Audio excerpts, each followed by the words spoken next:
Alright, welcome to our second match of the first round of JDukester versus the brotoss. Josh versus Brian. And, a little bit of lag there at the start, but Yeah. everything seemed... Oh, some more.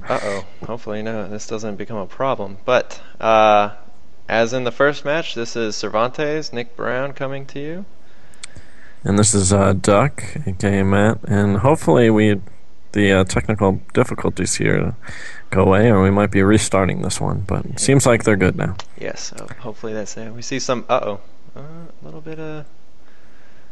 Alright, so we had some early love. You too, broski. It's good to see after some of the light smack talk at the in the last match. And of course, in the last match, the brotoss managed to take out JDukester with some early aggression of Marine and Marauders.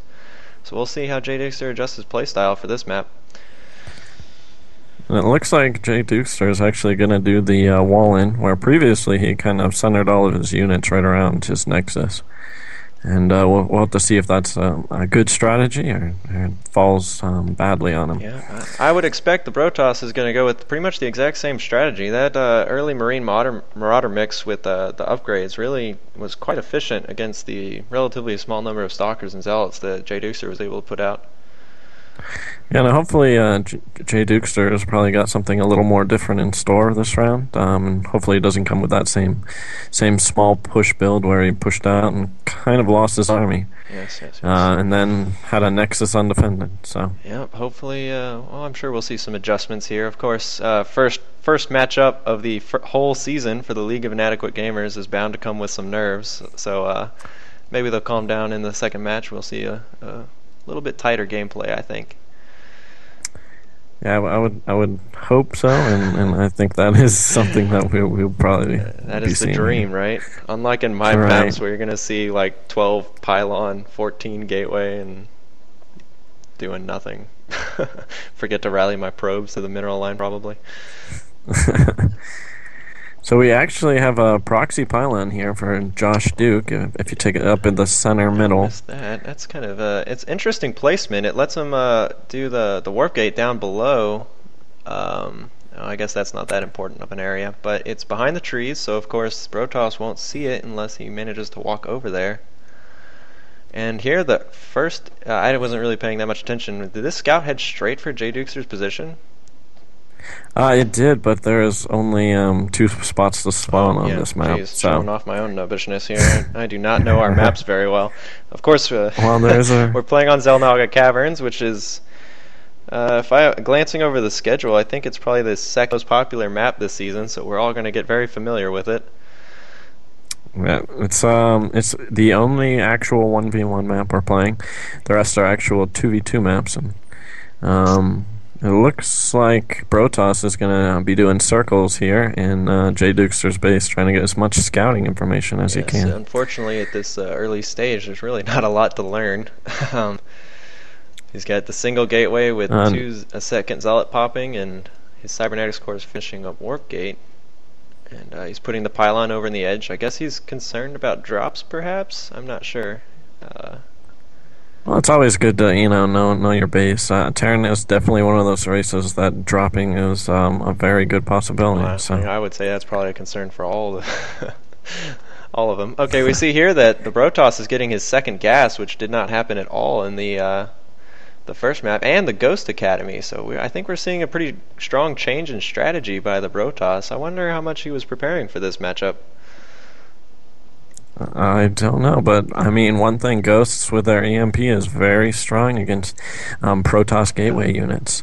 But we also, if you take a look down in Josh Duke's base, we see an additional 3 gateways going up. Also, all our viewers are going to see Austin messaging me on Skype that just popped up in the bottom right corner. And apparently Josh got a message from him as well. So everyone's being distracted by Austin right now, who managed to miss the start of this game.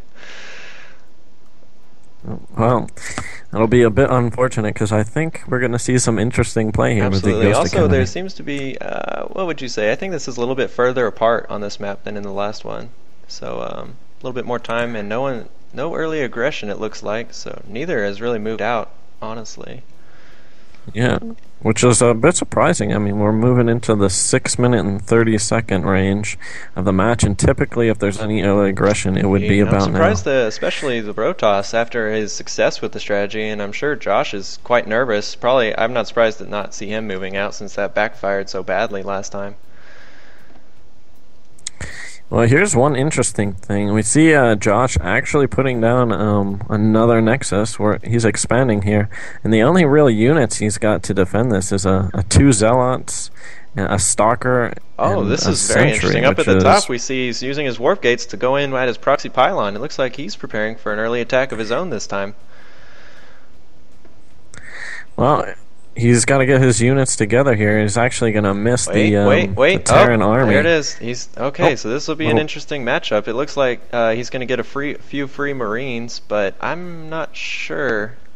Oh, honestly, that could be huge. Oh, taking down the yeah, that Sentry was with a one of the good EMP ghosts right shot off the right at the bat. beginning too, and that nerfed almost all the shields. But the Zealots pulling in. I think there's just too many Zealots here. Hopefully, he's not going to get into this wall right away. But oh, we see him pulling all of his SCVs to get the repair on Oh, this did not make bunker. it in time. Hope Josh is bringing in a couple Zealots from behind. If he can manage the micro of continually reinforcing from the proxy pylon, which it looks like he's doing, he might be able to pull this off. He's actually doing something very interesting. He was actually hold positioning the SCVs, and if they're not attacking, the units won't attack them. You're going to have to individually click all of them. It's just something quite interesting. Held it there for a little bit, but I think... And there it is, the GG. Yeah. Wow, that was a stunning turn of events, in fact. Well, thank you for joining us for the second map, and coming up in a few minutes, we'll see our third and final matchup decide who has the advantage today. Thank you for joining us.